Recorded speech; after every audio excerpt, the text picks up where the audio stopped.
Este é o Connor, e ele tem um grande problema. Passou a vida assistindo YouTube, mas agora não encontra mais seus criadores favoritos. Por que a página inicial dele? Antes havia muitos vídeos sugeridos pelo algoritmo do YouTube, agora não há mais nada. Substituídos por vídeos de canais que ele mal reconhece. Connor nunca se inscreveu nesses canais e investiga clicando no perfil deles. E ele tem razão. Connor busca manualmente seus criadores favoritos até notar que esses vídeos estranhos aparecem em todo lugar. Até os resultados de busca e a barra lateral foram afetados por essa invasão. De repente, o YouTube já não parecia o mesmo. Mas é o seguinte, esse era exatamente o objetivo. Porque olha só, ninguém invadiu a conta do Connor. Ninguém invadiu os servidores do YouTube. O que aconteceu com o feed do Connor foi completamente legal, mas só recentemente. Veja, uma legislação silenciosa, mas significativa, foi aprovada pelo governo britânico chamada Lei da Mídia. E enterrado dentro dela está um conjunto de regras que exige legalmente que plataformas como o YouTube deem prioridade a certos canais designados pelo governo. Sua página inicial, resultados de busca e barra lateral, igual ocorre com o Connor. Não porque o Connor pediu por eles. Não porque o algoritmo do YouTube achou que ele iria gostar deles. Não, tudo isso está acontecendo porque o governo decidiu que o querido Connor deveria ver esses canais primeiro. E o canal está sendo colocado na frente da página inicial do Connor? A BBC, ITV e Canal 4. Canais que ele nunca viu e provavelmente nunca verá. Mas Connor não está sozinho. No Reino Unido, essas emissoras de serviço público, os chamados PSBs, têm pressionado o governo para reorganizar legalmente o algoritmo do YouTube em seu favor. Eles dizem que é para combater desinformação, driblar as fake news e destacar a importância de fontes confiáveis na mídia caótica. Parece sério e até nobre, pelo menos era o discurso diante das câmeras.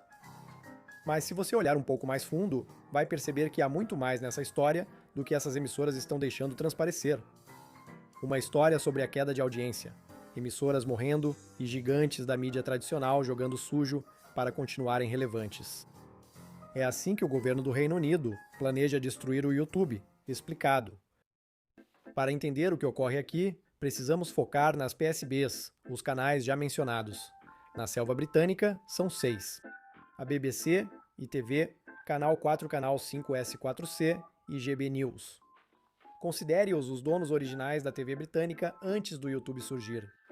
Por muitos anos, para assistir a qualquer coisa, como Copa do Mundo, finais da NBA ou Jujutsu Kaisen, era preciso passar por eles. Por quê? Porque eram os únicos canais disponíveis. Para monopolizar a mídia, eles tinham obrigações, cobrir notícias, servir comunidades locais e criar conteúdo para todos. O governo impedia a concorrência. Então veio a internet. YouTube, Netflix e streaming sob demanda. De repente, pela primeira vez na história, o público britânico tinha uma escolha. E eles escolheram de forma clara, consistente e em números impressionantes. Contra as emissoras públicas.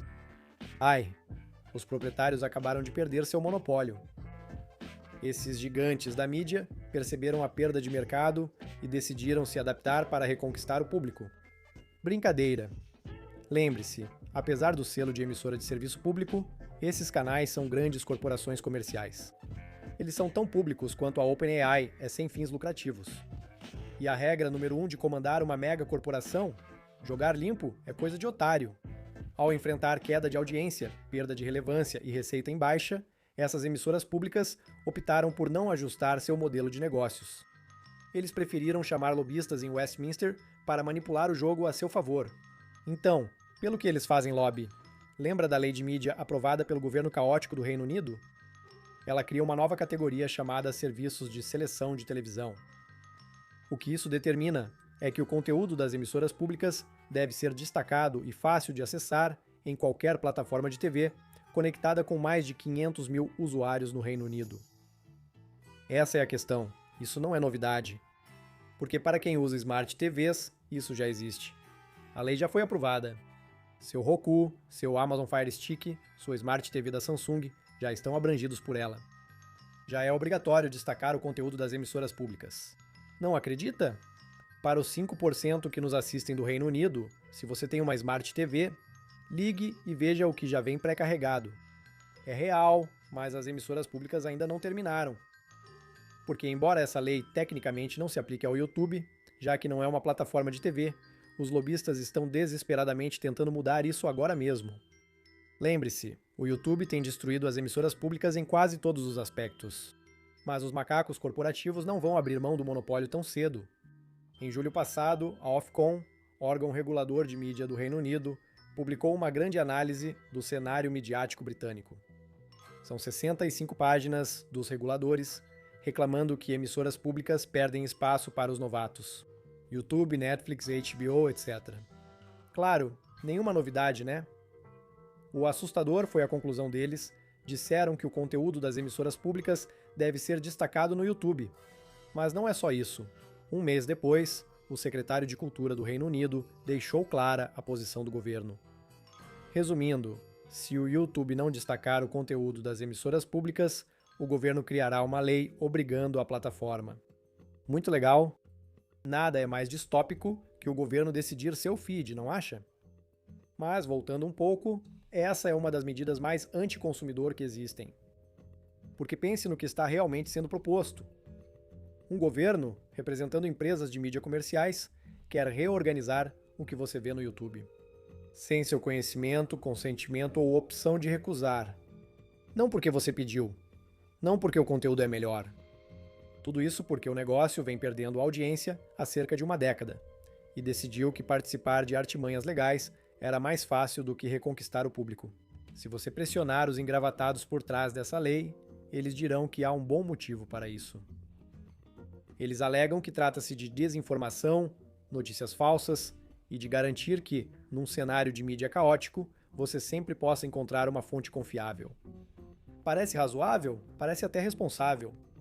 Exceto que, quando você começa a analisar um pouco mais a fundo, percebe que isso não é exatamente toda a tua verdade.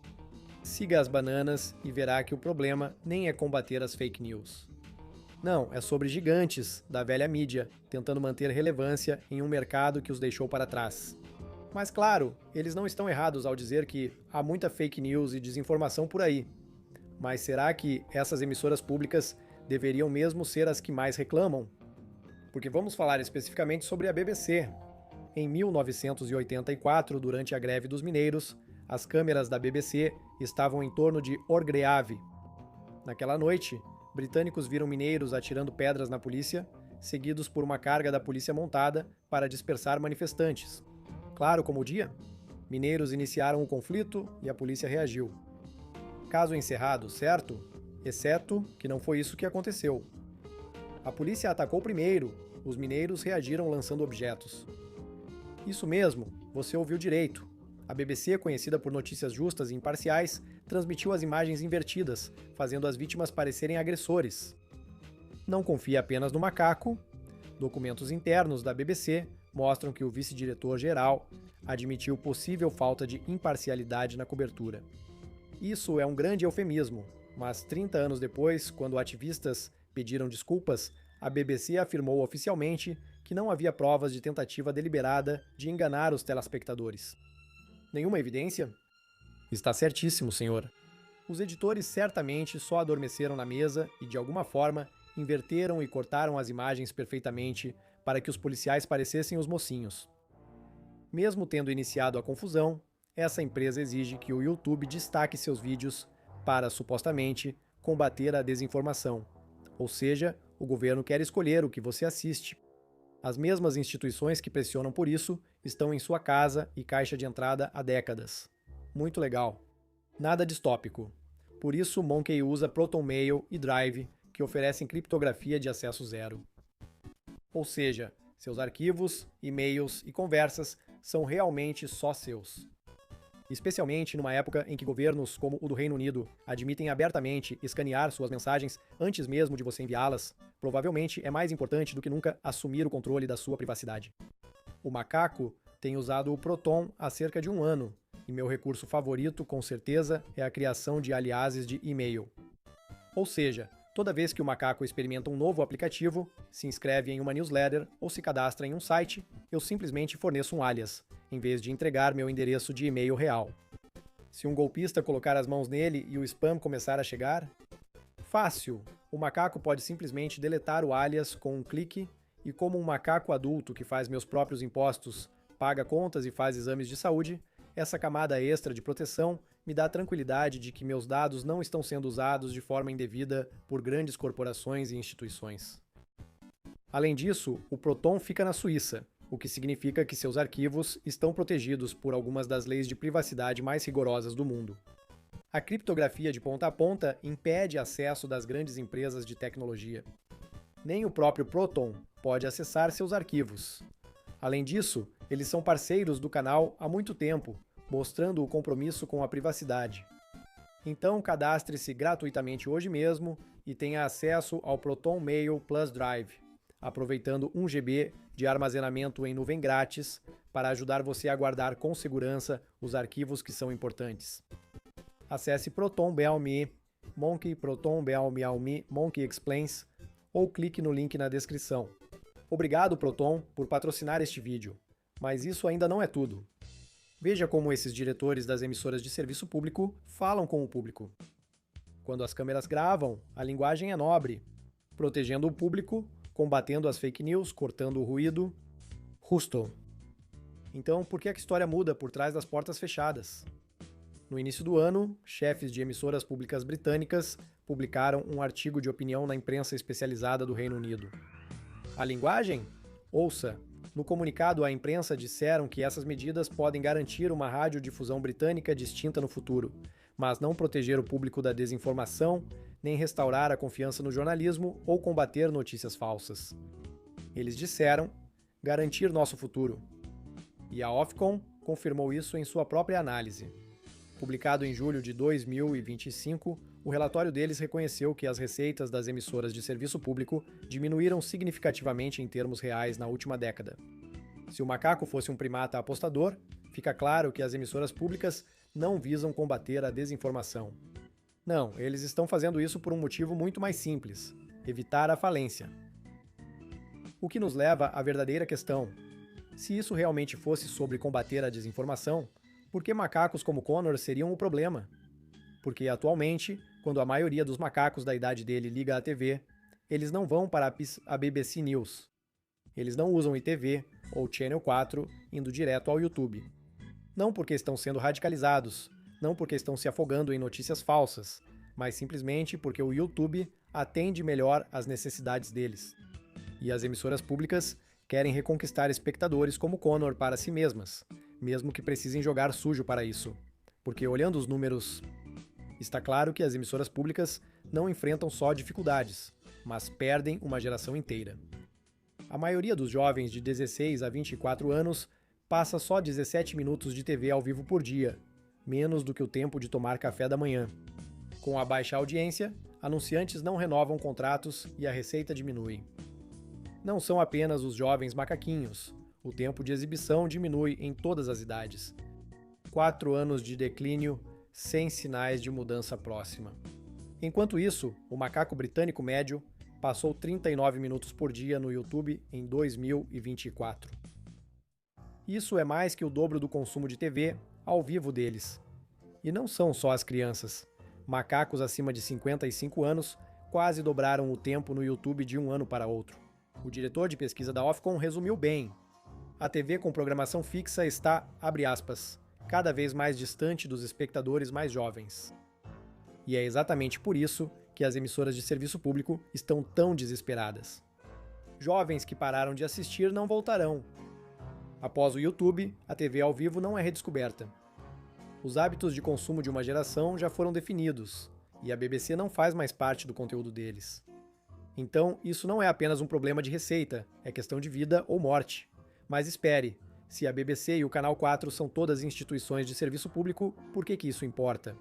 São instituições governamentais financiadas pelo contribuinte, certo? Porque as declarações fiscais delas mostram outra realidade. Vamos começar pela que é de fato financiada publicamente. A BBC, embora o governo esteja acabando gradualmente com a taxa de licença agora. O principal modelo de financiamento da BBC está desmoronando diante deles em tempo real, o que significa que até mesmo a emissora pública mais legítima está fazendo lobby para salvar seu negócio moribundo. Ai, não é um bom começo. E o Canal 4? Eles são públicos sim, mas há um detalhe. Ele não recebe financiamento público. Nenhuma banana do governo. Todas vêm da publicidade. Então, sua sobrevivência depende da audiência e de contratos com anunciantes. Os mesmos números de audiência em queda. O Canal 4 não defende seu direito a notícias confiáveis. Faz lobby para manter portas abertas. Isso não se compara às outras emissoras públicas, que mostram sua verdadeira face. Vejamos o Canal 5. Uma das 6 emissoras públicas que exigem essas proteções é subsidiária integral da Paramount Skydance, conglomerado americano de entretenimento. Não é uma instituição britânica defendendo a democracia, mas sim uma corporação americana fazendo lobby para tornar seu produto obrigatório no Reino Unido. Curioso, mas e a ITV? Também não é muito melhor, pois tem capital aberto na Bolsa de Londres. Seus principais acionistas? Grandes gestores de ativos globais. Estamos falando da BlackRock e Vanguard, os mesmos de sempre. Quando executivos da ITV falam em proteger o público britânico da desinformação, pergunte a quem realmente respondem. Ao público ou aos acionistas? Vamos chamar isso pelo que é. Não se trata de servidores públicos defendendo o jornalismo britânico. Longe disso.